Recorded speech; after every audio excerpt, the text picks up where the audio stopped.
दोस्तों नमस्कार। मैं संस्कृत का विद्यार्थी भागीरथ। देखिए,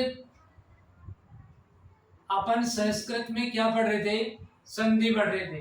ठीक है, क्या पढ़ रहे थे? संधि पढ़ रहे थे। सबको पता है? ठीक है। तो देखिए, संधि में संधि की परिभाषा, संधि की जो व्युत्पत्ति थी वो, ठीक है, और संधि के भेद ये जानने के बाद में अपन एक संधि को स्टार्ट किया था। कौन सी संधि? अच संधि। ठीक है, अच संधि यानी स्वर संधि। स्वर संधि के भी हमने कुछ अलग अलग भेद बताए थे। ठीक है, तो उसके कितने भेद होते हैं? 8 भेद होते हैं। और उस 8 भेद में से एक भेद को अपने स्टार्ट किया था। ठीक है, कौन से भेद को? देखना, संधि का टॉपिक चल रहा है, आ रहा है समझ में? अब एक संधि यानी जो 8 भेद थे उसमें से एक संधि मैंने आपको बताई थी।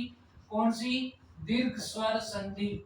स्वर संधि, इसको क्या बोलते हैं? सवर्ण दीर्घ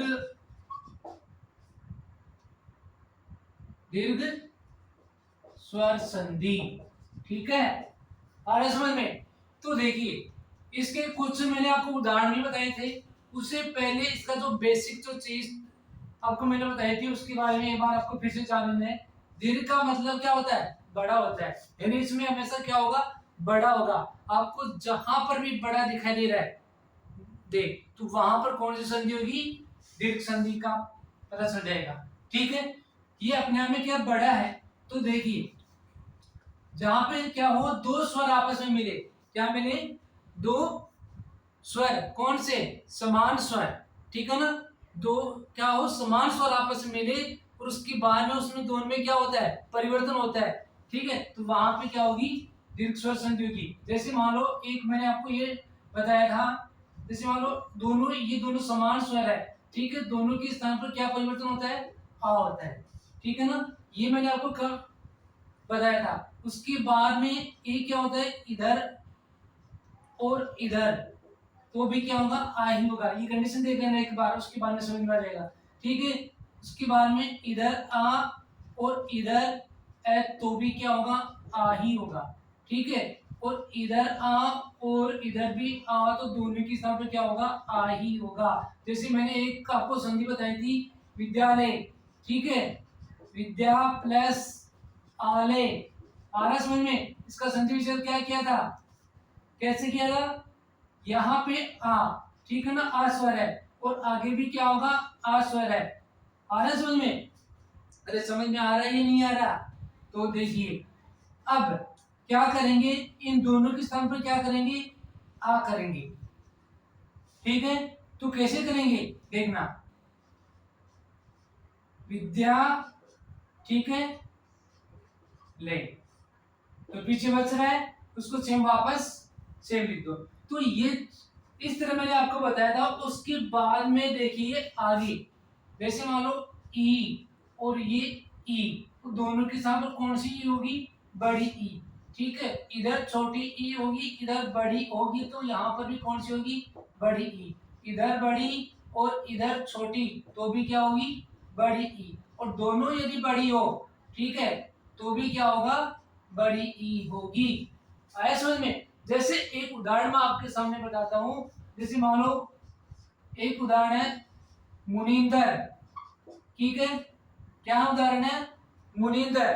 तो मुनि, देखिए इसका संधि विच्छेद कैसे करेंगे? यहाँ आपको ये इसकी बड़ी मात्रा दिखाई दे रही है। ठीक है, तो बड़ी मात्रा दिखाई दे रही है, तो आपको पता होगा कि यहाँ पे कौन सी संधि होगी? दीर्घ स्वर संधि, क्योंकि बड़ी है।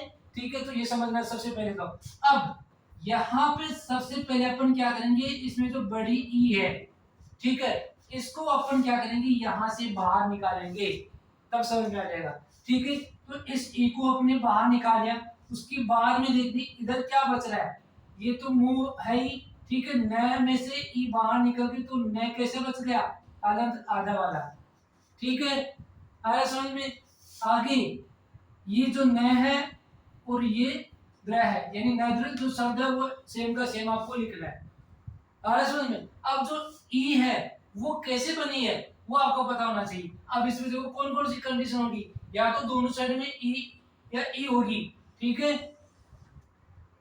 छोटी ई, या एक छोटी होगी या एक बड़ी होगी, आ रहा है समझ में, और ये या फिर एक बड़ी फिर छोटी। तो अब देखो इसको कैसे करोगे, यदि अपन इसमें ये यहाँ पे देखना, रफ काम करके देखते हैं, यहाँ देखना, ठीक है, ये जो मुनि है, ठीक है, ये मुनि, ठीक है, और ये मुनि। अब बताओ देखिए इसमें से आपको कौन सी अच्छी लग रही है, कौन सी अच्छी दिख रही है भाई, जो आपको अच्छी लगे, मन को जो भाए, यानी भाई जो चीज आपको अच्छी लगती है, ठीक है, उसको ही तो मानोगे। जो अपने मन में अपन क्या होते संतुष्ट हो जाए, तो संतुष्ट किससे होंगे, ये मुनि और ये मुनि, मतलब किससे होंगे, इससे होंगे। आए समझ में। अब इसी तरह ही आगे क्या है, न और द्र।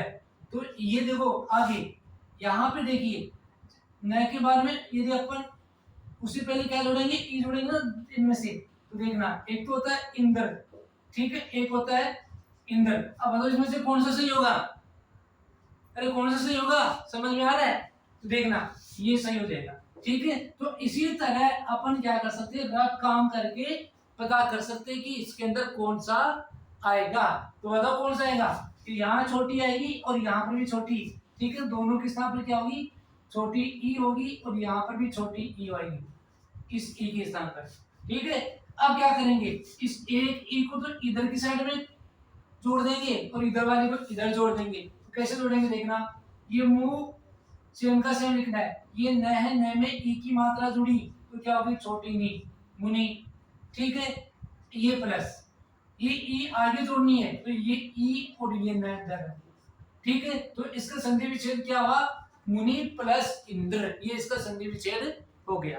ऐसा समझ में। इसी तरह ही एक उदाहरण और देख लो, जैसे मान लो रविंद्र, ठीक है, वैसे ही होगा, क्या होगा, रविंद्र, यहां देखना रविंद्र, आ रहा है समझ में, तो रवि, वही बात होगी, तो रवि प्लस इंद्र, ठीक है।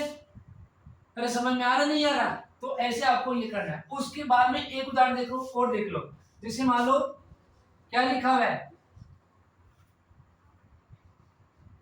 देखना परीक्षा, क्या लिखा मैंने, परीक्षा, यहां पे दी बड़ी आ रही है, ठीक है ना, तो इसका संधि विच्छेद कैसे करेंगे, परि प्लस इच्छा।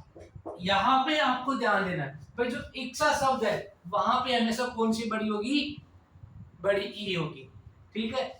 इसी तरह ही एक उदाहरण और देख लो, जैसे मान लो कविश्वर, ठीक है, तो बहुत सारे उदाहरण होंगे इसके अलावा, ठीक है, तो वो आपको करना है। तो यहां तक आपको समझ में आ रहा होगा। अब उसके बाद में आगे देखनी, देखिए ए हो गया, उसके बाद में ई, उसके बाद में क्या होगा, उ, यहां देखना उ, ठीक है, उ का क्या होगा, जब दोनों उ होगा तो कौन सा होगा, बड़ा उ ही होगा, ठीक है। इधर छोटा इधर बड़ा होगा तो भी क्या होगा, बड़ा ही होगा। यदि इधर बड़ा होगा आगे छोटा होगा तो भी क्या होगा, बड़ा ही होगा। और दोनों में बड़ा होगा तो भी क्या होगा, बड़ा ही होगा। आया समझ में। तो ये चीज आपको, ये कंडीशन आपको समझ में आनी चाहिए सबसे पहले। अब यहां देखना, उदाहरण देखोगे तब समझ में आ जाएगा। जैसे एक मैं आपको उदाहरण बताता हूं, जैसे मान लो भानुदे, ठीक है, भानुदे, भानु, ठीक है, यहाँ पे नु बड़ा आ रहा है, ठीक है ना, तो पता चल जाएगा कि इसके अंदर कौन सी संधि है, दीर्घ स्वर संधि है। आ रहा है समझ में। तो देखना ये भानु, तो भा, भा, ठीक है, ये नु, नु कौन सा आएगा, छोटा आ जाएगा इसमें, तो भानु प्लस उदय। अब आया कैसे वो समझ में आना चाहिए, पहले इसके टुकड़े भी तो बनाने चाहिए ना पूरे। तो कैसे करोगे भाई, ये जो उ है, उ को बाहर निकालो, जैसे मैंने यहाँ बताया वैसे ही, ठीक है। अरे समझ में आ रहा है, ठीक है। तो देखिए, तो भानु प्लस उदय, भानुदय, ठीक है। ऐसे ही इसके और उदाहरण आपको कई मिलेंगे, ठीक है ना। तो वहां पे कौन सी संधि होगी, दीर्घ स्वर संधि, ठीक है। आज इसको दीर्घ संधि को अपन कंप्लीट करेंगे, थोड़ा सा और पढ़ लेते हैं। देखिए एक उ के बाद में क्या होता है, क्या होता है, री, ये री, और ये री तो भी क्या होगा, बड़ी री होगा। ठीक है, इधर छोटी री और इधर बड़ी री तो भी क्या होगा, बड़ी री होगा। आ रहा है समझ में? और इधर बड़ी होगी तो भी आगे छोटी होगी तो भी क्या होगा, बड़ी री ही होगी। दोनों यदि बड़ी री होगी तो भी क्या होगा, क्या होगा, बड़ी री ही होगी। ठीक है, जैसे एक उदाहरण मैं आपको बता देता हूं। जैसे मान लो क्या होगा, होत्री कार है। ठीक है, क्या लिखा हुआ है, होत्री कार है।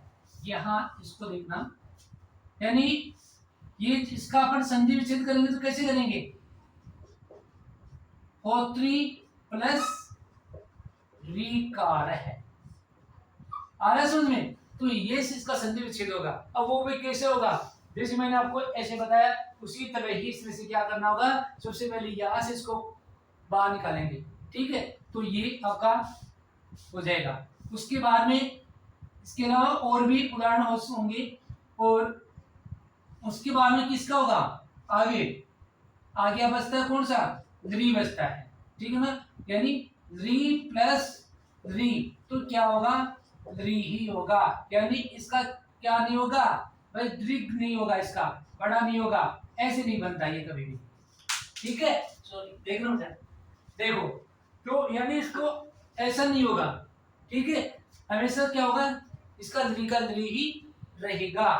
अब देखना इसका उदाहरण, जैसे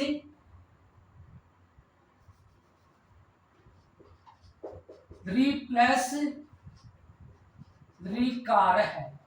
ठीक है, अब यहां क्या करेंगे भाई, यहां पर छोटी री है, यहां पर भी छोटी है, तो क्या होगा, सिर्फ यही रहेगा। ठीक है ना, तो इसका संधि विच्छेद सिंपल सा होगा, तो क्या समझ जाएगा, री कार ही संधि विच्छेद हो जाएगा। तो ये आपकी आज दीर्घ संधि कंप्लीट हो गई। ठीक है, तो यहां तक सबको कंप्लीट आना चाहिए। आ रहा है समझ में? इसके अलावा उदाहरण और भी होंगे, उसकी आपको क्या करनी है, प्रैक्टिस करनी है सिर्फ। ठीक है, फिर उसकी क्या करोगे, प्रैक्टिस करना है। आ रहा समझ में? तो एक बार आप इसकी स्क्रीनशॉट ले लीजिए ताकि आपको लिखने में ज्यादा प्रॉब्लम नहीं हो। ठीक है ना, तो स्क्रीनशॉट ले लीजिए। ठीक है, शायद आपने इसकी स्क्रीनशॉट ले ली होगी। अब देखिए, अच्छे से आपको समझ लेना है। जहां पर यदि नहीं समझ में आता है तो उसको फिर से आप क्या करें, कमेंट बॉक्स में जरूर लिखिए। ठीक है, आपकी तरफ से और भी कोई भी सुझाव हो तो वो भी लिखना। ठीक है, लेकिन वीडियो को लाइक और शेयर और सब्सक्राइब करना ना भूले। ठीक है, इस चीज का ध्यान रखें। Thank you.